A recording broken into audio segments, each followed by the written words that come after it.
नमस्कार दोस्तों, जरा एक तस्वीर अपने जहन में लाइए। एक भरा पूरा मंच है, सबके सब बड़े नेता मुख्यमंत्री जी खड़े हैं।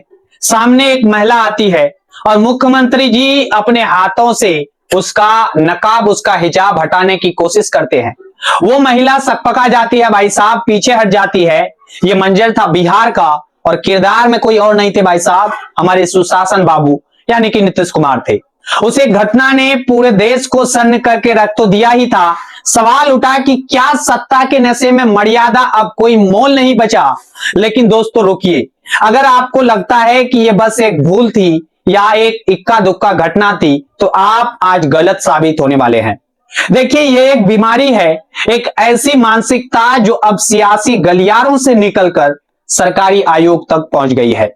अभी नीतीश बाबू के कारनामों की चर्चा थमी भी नहीं थी कि उत्तर प्रदेश से एक और विवाद का बम फूट गया है और इस बार यह बम फोड़ी है महिलाओं की सुरक्षा की जिम्मेदार राज्य महिला आयोग की अध्यक्ष बबीता चौहान ने। भाई साहब, आज हम इस कड़ी को जोड़ेंगे बबीता चौहान का बयान, उस पर योगी के मंत्री संजय निषाद का शर्मनाक बचाव और बीच में पिसते हुए नारी की गरिमा। आज सब पर बात होंगी, बेबाक होंगी भाई साहब।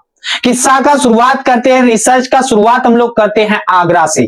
वहां एक जन सुनवाई चल रही थी। जन सुनवाई का मतलब होता है जनता का दरबार, जहां एक लोग अपनी तकलीफ लेकर आते हैं। वहां कई मुस्लिम महिलाएं अपनी समस्या बताने पहुंची।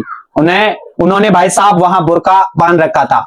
अब एक जिम्मेदार पद पर बैठी बबीता चौहान जी की नजर उनकी समस्या पर नहीं, उनके कपड़ों पर गई। उन्होंने वहां जो कहा और बाद में मीडिया में जो तर्क दिया वो सुनने लायक आज साबित हो रहा है। बबीता जी ने कहा, जब सरकारी आईडी बनाने के लिए आधार कार्ड या पासपोर्ट के लिए चेहरा दिखाया जा सकता है तो आम लोगों से पर्दा क्यों किया जा रहा है। सुनने में भी ये तर्क आपको लॉजिकल लग सकता है भाई साहब, लेकिन जरा आप ठहरिए। आधार कार्ड के लिए फोटो खिंचवाना एक प्रक्रिया है भाई, एक सिस्टम है, लेकिन बड़ी सभा में जहां सैकड़ों लोग बैठे हो वहां यह जिद कराना कि पर्दा हटाओ, यह किस तरह का न्याय है, मैं पूछना चाहूंगा। और बबीता जी यही नहीं रुकी है, उन्होंने आगे जो कहा वो तो और भी खतरनाक साबित हो रहा है भाई साहब। उन्होंने यहां तक कहा, अगर इनको नकाब ही लगाना है, बुर्का ही पहनना है और इतने कब्जे में रहना है तो ये अपने घर में रहे। वाह, क्या बाहर ये लोग क्यों आते हैं। मजे की बात सुनिए भाई, उसी सांस में वो यह भी कह रही क्या है कि महिला घर के भीतर ज्यादा असुरक्षित महसूस करती है जबकि बाहर वो कहीं ज्यादा सुरक्षित है। जरा इस विरोधाभास को आप देखिए। वो खुद मान रही है कि घर में महिलाएं सेफ नहीं है, उनके साथ वहां भी गलत हो सकता है, लेकिन फिर भी उनका फरमान है कि घर में रहें।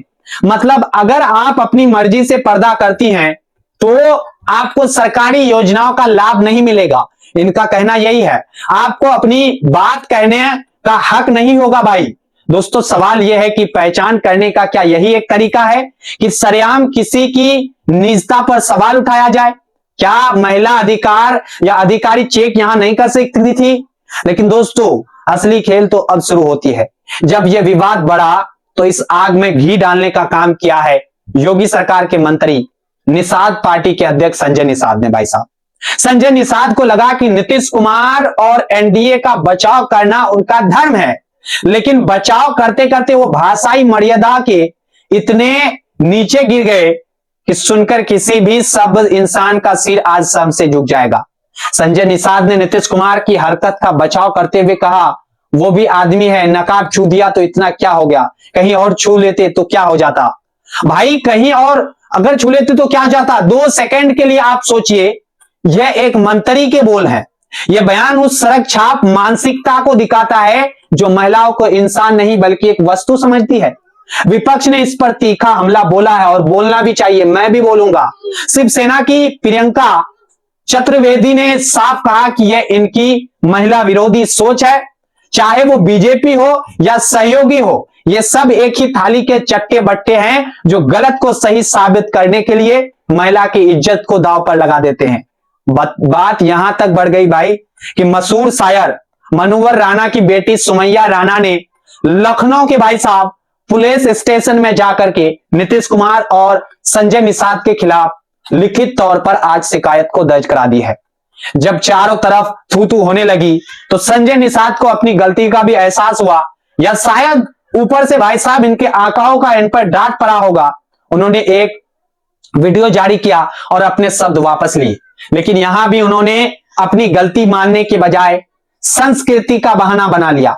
संजय निषाद ने कहा, देखिए, जिसे भोजपुरी भाषा और पूर्वांचल की संस्कृति का ज्ञान होगा वो समझेगा। हमारे गांव देहात में जब किसी बात को टालना होता है या हल्के फुल्के अंदाज में कहना होता है तो हम ऐसे ही बोलते हैं। मैं आपसे पूछता हूं जी, जो लोग पूर्वांचल से है, बिहार से है, यूपी से है, क्या हमारी संस्कृति हमें यह सिखाती है, क्या हमारी भोजपुरी भाषा हमें यह छूट देती है कि हम किसी महिला के बारे में ऐसे भाषा का इस्तेमाल करें?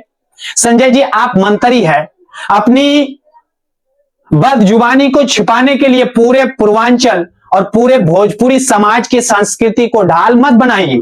हमारी संस्कृति माताएं बहनों का सम्मान करना जो है हमारी संस्कृति सभी को सिखाती है, पाबंदियां कसना नहीं। दोस्तों, नीतीश कुमार से लेकर बबीता चौहान और संजय निषाद से ये कड़िया आपस में जुड़ती हुई अब नजर आ रही है।